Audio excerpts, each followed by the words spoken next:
So Kaleshwaram మీద 1,00,000 కోట్ల రూపాయల ఖర్చు పెడితే ఇప్పటి వరకు నికరంగా 1,00,000 ఎకరాలకు కూడా నీళ్ళు ఇవ్వలేకపోయినాము. అట్లని 1,00,000 కోట్లు ఖర్చు పెట్టిన ప్రాజెక్టును గాలికి వదిలేసే పరిస్థితి లేదు. వదిలితే ఒక భారము, పునర్నిర్మిస్తే ఇంకొక భారం. కానీ ఇందులోనే అన్ని చర్చలు చేసి వీటన్నిటిని కూడా రిపేర్ చేసుకొని మళ్ళీ ఈ తెలంగాణ ప్రాంతానికి నీళ్ళు అందించడానికి అవసరమైన పనులు చేయాలని చెప్పి ఈరోజు మేము నిర్ణయం తీసుకున్నాం. దాంట్లో భాగంగానే ఈరోజు సాంకేతిక నిపుణులందరినీ 20 తారీఖు నాడు రావాలంటే వాళ్ళందరూ ఎవరు స్టేట్ పరిధిలో ఉన్న అధికారులు కాదు, ఈ రాష్ట్రంలో ఉండేవాళ్ళు కాదు. ఒకరు ముంబైలో ఉండొచ్చు, ఒకరు ఢిల్లీలో, ఇతర రకరకాల సంబంధించిన వాళ్ళు ఒక నెల ముందు మేము డేట్ ఫిక్స్ చేసుకొని ఇక్కడికి రావడానికి పెట్టుకుంటే ఇక్కడ వచ్చి వీటన్నిటిని చర్చిస్తే బండారం బయటపడుతుంది, దోపిడీ ప్రజలకు అర్థమవుతుంది. సాంకేతిక నిపుణులు పర్యటించిన తర్వాత ఇందులో ఉన్న లోపాలను గుర్తిస్తారని ఇదే రోజు రాజకీయ మీటింగ్ వాళ్ళు ఆ పక్కన పెట్టుకోరు.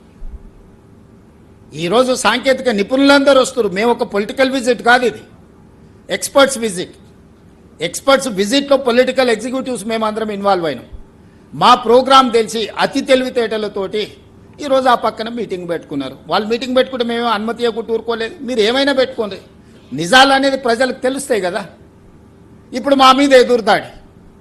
మేము ఈ మధ్యకాలంలో రాసిన లేఖ వల్ల కేంద్ర ప్రభుత్వంలో ఒక కదలికి వచ్చి నేను కేంద్ర ప్రభుత్వానికి మిగతా దగ్గరలో కూడా ఒకవేళ మీరు తక్షణమే సిబిఐ విచారణకు ఆదేశం చేయకపోతే తొందరలోనే ఆందోళన కార్యక్రమాన్ని ప్రకటిస్తాం కాళేశ్వరం నుంచి అని చెప్పి వాళ్లకు సమాచారం పంపడం జరిగింది. దాంతో బెంబేలెత్తి ఈరోజు విచారణకు ఆదేశిస్తారేమని చెప్పి హడావిడిగా హరీష్ రావు గారు, వినోద్ రావు గారు ఢిల్లీకి పరిగెత్తి బీజేపీ నాయకుల కాళ్ళు పట్టుకోవడానికి ఈరోజు ఢిల్లీ పర్యటనకు పోయినరు.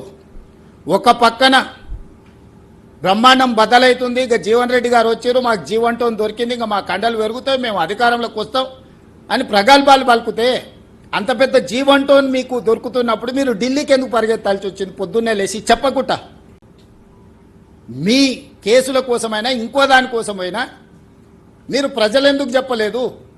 ఒక రాజ్యసభ సభ్యుడు, శాసనసభలో ఉపనాయకుడు, ఓ ఇంపార్టెంట్ లీడర్ ఢిల్లీ పర్యటన ఉంటే రహస్యంగా ఎందుకు పెట్టినరు?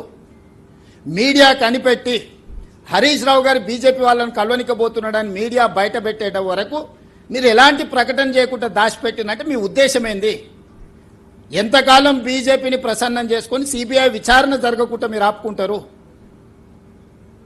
ఈ రకంగా తప్పించుకోవాలని చూడడము, లేకపోతే బీజేపీని అడ్డం పెట్టుకొని అవినీతిని కాపాడుకోవాలని ఆలోచన ఏదైతే ఉన్నదో భవిష్యత్తులో చూస్తూ ఊరుకోము.